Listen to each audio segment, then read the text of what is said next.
c'était l'émission Bonne nuit les petits, qui est une émission de la télévision d'il y a très très longtemps.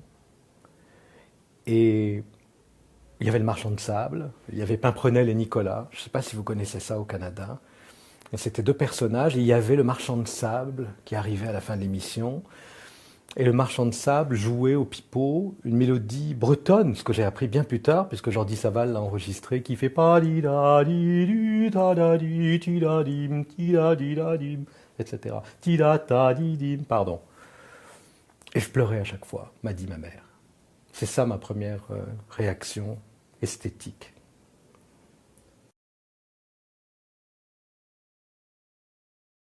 Je n'en sais rien. Apparemment, j'avais une sensibilité pour cela. Ensuite, mon père m'a appris le solfège en me giflant quand je faisais une faute. Donc ça m'a pas donné très envie de faire de la musique, mais en même temps, je suis devenu bon en solfège.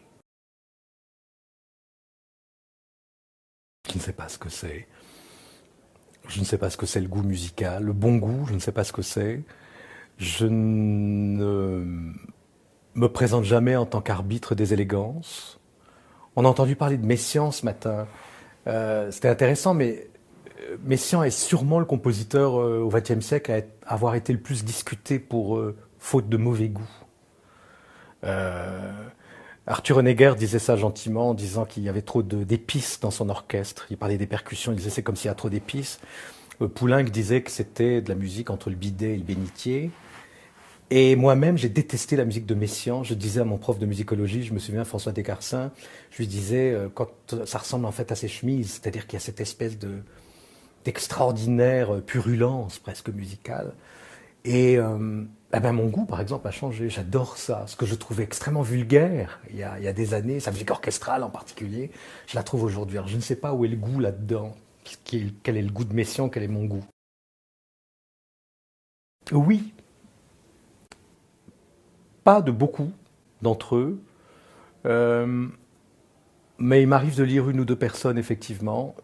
Et en général, j'aime beaucoup les gens qui sont d'un avis totalement opposé, parce que la vérité se situe souvent entre les deux. Euh, le seul qui vraiment me donnait envie de le lire, c'est Jacques Drillon, critique au Nouvel Observateur, qui malheureusement n'écrit plus beaucoup sur la musique non plus. Je pense qu'il s'est lassé lui aussi, de la même manière que je me suis lassé, moi, dans ma propre expérience professionnelle de critique musicale, puisque j'ai décidé pour le moment en tout cas d'arrêter de faire ce qu'on appelle la critique au sens premier. Mais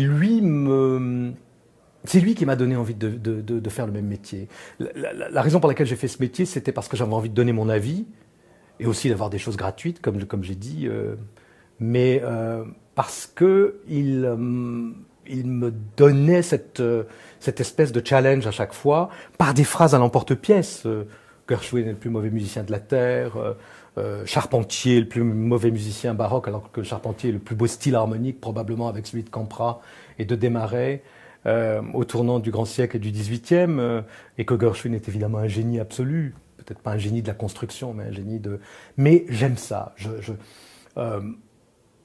Qu'est-ce que disait Virgil Thompson, que je cite souvent parce que je trouve quand les auditeurs, les spectateurs de concert lui disaient mais j'étais au même concert et je ne suis pas de votre avis, il disait mais je suis comme vous, je suis d'accord avec le public quand il est de mon avis, de la même manière que vous êtes d'accord avec les critiques que lorsqu'ils sont de votre avis. C'est ça en fait. Très souvent on cherche une validation. Très généralement les gens, lorsque vous leur posez une question, quand on vous demande votre avis, moi quand on me demande mon avis sur quelque chose, je réponds. Les gens veulent souvent la validation de leur propre expérience et de leurs propres sensations. Oui, dans la mesure où elle reste dans cet espace qui est souvent laissé vacant, et on est dans une situation pendant ce colloque assez intéressante, c'est-à-dire qu'on est entre un discours ultra spécialisé, probablement nécessaire. En tout cas, il faut donner la possibilité aux chercheurs de travailler sur des sujets très ténus qui n'intéressent personne, mais c'est bien de faire ça. Et en même temps, il faut trouver quelque chose qui soit aussi à l'intersection de ça et de ce que nous produisons en tant que critique généraliste pour des journaux d'information générale. Il y a un lieu vacant que moi j'essaie avec quelques autres, de remplir. J'y suis très attaché parce que je trouve qu'il y a une trop grande vacances-là, dans cet espace-là. Le discours est où? Vous savez, le problème très souvent aussi dans les discours musicaux, c'est que les musiciens savent et ne sont pas intéressés de lire des analyses. Je pense à des analyses trop approfondies dans des livres pour le public. Les musiciens, ils comprennent trop, et donc sont en fait ennuyés par ce qu'ils savent déjà ou ce qu'ils sentent déjà, et le grand public ne comprend rien. Et je pense qu'il y a vraiment un discours et que les compositeurs doivent y participer. Malheureusement, dans toute une frange de la musique contemporaine récente, enfin de moins en moins récente, ça a un peu changé. Enfin, je veux dire, c'est à s'arracher les cheveux. Vous aviez 3 pages de présentation pour une œuvre, et voilà. Et on a l'impression que l'œuvre n'est juste que la justification de la production de ce texte, quoi. Oui, quand les compositeurs me parlent de musique véritablement, me disent de quoi ils parlent et me disent pas d'où ils parlent, comme c'était effectivement trop souvent le cas, il me semble. Je crois que j'étais critique musicale avant de devenir critique musicale, et je resterai critique musicale, ou je ne serai jamais, ou je n'ai jamais été critique musicale, plus exactement. C'est-à-dire que j'ai fait le métier sans me soucier, au fond, de ce que les gens ressentaient, pensaient.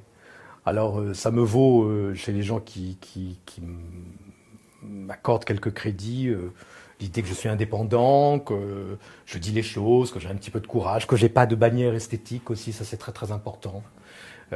D'être capable en tant que généraliste, mais ça je l'étais. C'est-à-dire que j'ai été forcément généraliste en tant que critique musicale, mais je l'étais avant. Ma formation, c'est la musique ancienne. Et l'autre formation que j'avais jeune, c'était la musique contemporaine. Et en fait, je connaissais rien entre les deux. Je n'ai fait depuis que d'essayer de comprendre ce qui s'était passé entre ces deux périodes. Mais voilà.